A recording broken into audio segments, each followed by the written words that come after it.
Always great chatting with my next guest. Jacob Kilburn is going to be back in action taking on Austin Lingo at UFC Fight Island 7 coming up here January 16th. Jacob, how's it going, man? Good. Training's hard. We're getting ready. I feel good, though. Yeah, how did everything go this morning at the time of recording this?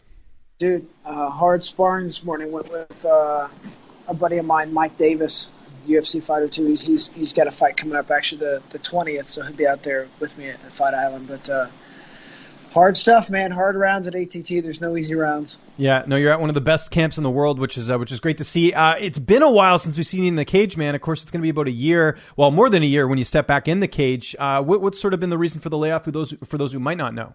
That wasn't by design. I didn't want that. It just, I moved out here pretty much right after the fight and just jumped back on the grind. I had some like orbital bone fractures and stuff that had to heal, but really just kind of started training again. I wasn't training when I took the last fight. I just took it because it was the opportunity, and so basically that was kind of kickstart getting back into training was fighting Billy, and just for whatever reason, things got pushed back. I was supposed to fight in September for sure. It didn't happen. There was matches with Sean Woodson that were proposed. I said yes. It didn't work out. I really pushed for the Nate Landwehr fight. That didn't work. There are some other names I forget, but this is what ended up happening. It was supposed to be in Las Vegas, but now they've moved it. I didn't want that either, but, it's okay. It's all good. Get a little bit of traveling in, but man, that's sort of the silver lining, right? So now I imagine the switch to ATT and in terms of you, living out in Florida now, that's probably, I would assume, partly to do to your management because they're based out of there, right? Yeah, right here in Miami. It was just that it was a phone conversation with them. Actually, what prompted it was I fought on the card with, I know him as Coach Thiago now, but Thiago Alves. And backstage, I saw Mike Brown at the last fight, and I just walked up and I said, hey, I'd like to come get some work with you guys. We exchanged numbers, and he's like, anytime. So New Year's Day, we drove down, started training, talked to my management. They're like, it's the best place. There's champs, top 5 contenders, champions in other organizations. It's really from that 35 to 55 range. It's stacked. So that's what made sense. Good for you, man. That's awesome. I know when you don't fight for a while, it can be a little bit tough financially. How did you get through it, especially with COVID and everything going on? I have 10 cents in the bank right now, James. Really? Good for you, though, man. You're going all in. You're doing everything you can, right? All in. Literally, just scrambling every month to make it. I've got an awesome group of sponsors that are making it possible. But it is the struggle for sure. This pro fighting thing, we're doing it full time. There's no, I was teaching 40 hours a week and fighting was kind of a side gig. But, now we're doing this UFC lifestyle and it'll be nice for it to finally pay off, literally. And last thing, sort of, you mentioned that last fight, obviously not ideal circumstances, but what did you learn the most from that, other than obviously you needed to change up the training? Obviously, higher level training partners. What did I learn from it? I've got to don't rush and clear my head, and that was I could kick myself. That's such a winnable fight. And I honestly expected it to be kind of an easy fight. He's gone on to do really well since then. But just take my time and be patient, and even in situations and stuff, I get so I gotta, and then just slow down and think about what you gotta do, and it'll work out. That's just, it's all good though. I get it. Well, you got a great fight here against Austin Lingo. Comes from a great camp at Fortis MMA. I mean, this is just the style matchup just looks incredible. How do you feel like you match up against him here? I don't know a lot about what he brings to the table or his camp or anything. I looked him up on YouTube as soon as they pitched the name, and I found like 2 or 3 videos, and they were all like 20-second knockouts or something like that. So, he's a guy that's got a hard punch. I know he's got some submissions on record too. One of those, a guy takes him down. He knocks the guy down and finds his way to a submission. Seems like a pretty cut and dry. He comes to kill. There's no feeling out process with Austin. So I'm excited. He's not a boring guy.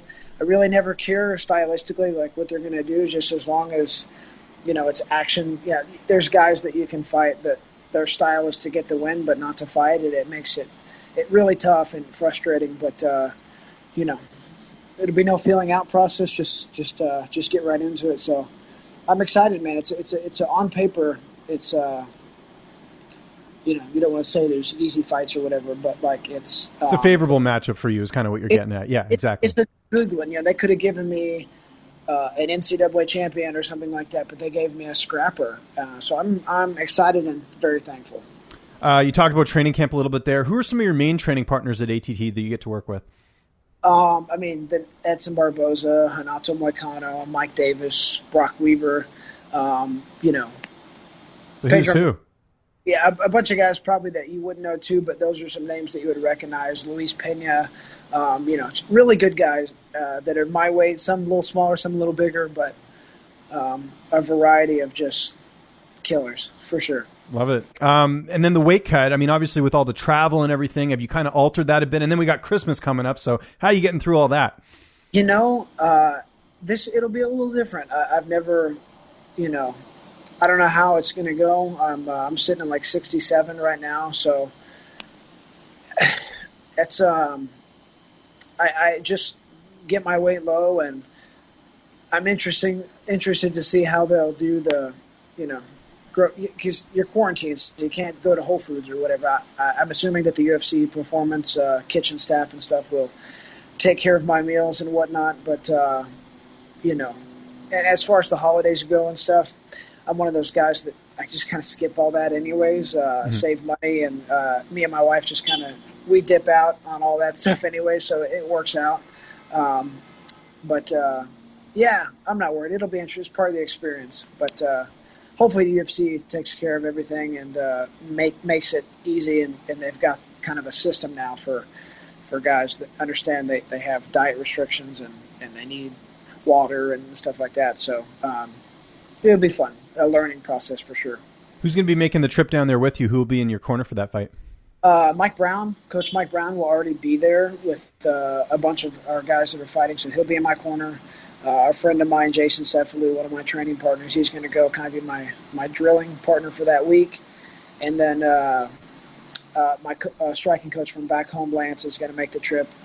It would have been a completely different set of corners, but when it got moved to internationally, I was going to take maybe Coach Steve Bruno, Coach Steve Mako, but it's hard for guys to get away for 3 weeks when they've got other training camps that they need to run here for all the teams. So, but it'll be good. We'll have a good, solid corner lineup. So. How's this fight unfolding on January 16th? Austin's going to come forward and probably try to take me down. It's just on paper. That's what he's going to try to do. If he doesn't, I'll be surprised. That might shock you or people when I say that, but he's going to try to take me down, and he can. I don't know what he told you. Maybe you'd be interested in telling me what he said, but I'll show you the interview. I just posted it. As soon as we're done this, I'll send you the link. You can kind of get some little tidbits out of that if you want. I know they call him lights out. Obviously he'll come out and throw hard punches and stuff, but kickboxing like level and credentials and stuff, they're not the same. He'll try to take me down and find himself in a submission likely. That's how I see it going. It's probably a first round submission. But if he wants to stand, then it should be fun for the fans too. Either way, I think it's going to be exciting, and hopefully fight of the night, man. Some $50,000 bonus. I'm sure he needs it. I definitely need it. So I don't really care what happens, but hopefully we get a bonus. That would be cool. Obviously, happy to get back in the cage here. Is the plan to get kind of a quick turnaround if all goes well here? I'm sure you want to sort of make up for lost time. Yeah, that's a good way of putting it. After I pay management and the gym and coaches and debts and stuff that I've acquired through 2020, I won't have a lot to show unless we get a bonus. It's just after you pay the tax man and you pay everybody that you owe. Even with a win, until we get a renegotiated contract, there won't be a lot to show for it. So I would definitely like to stay active and get back in there and, maybe look at getting a house this year or something if we can, put together a string of wins and stuff. So that's definitely the plan, is to remain active right after this. Good stuff. What is downtime looking like outside of training? I know the focus is all on training and doing that, but are you getting out to the beach, anything like that in Florida? What have you been up to? I'm not much of a beach guy, but we have gone a couple times. My wife really enjoys it. For me, it's just when I'm not in the gym. We live 3 minutes from the gym, so it's like all awesome. that as American Top Team. It's constantly punching and kicking and wrestling and jiu-jitsu and strength and conditioning and just so when I'm not training, I just don't want to think about fighting at all. I don't enjoy watching the fights.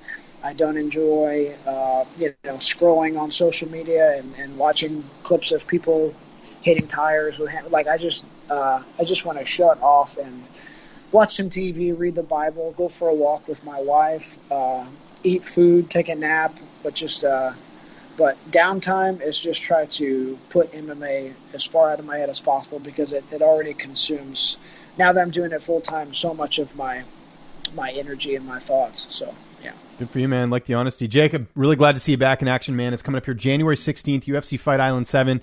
Anyone you want to thank, any sponsors, any social media you want to plug, I'll give you the last word. Yes. Oh my goodness. A lot of people.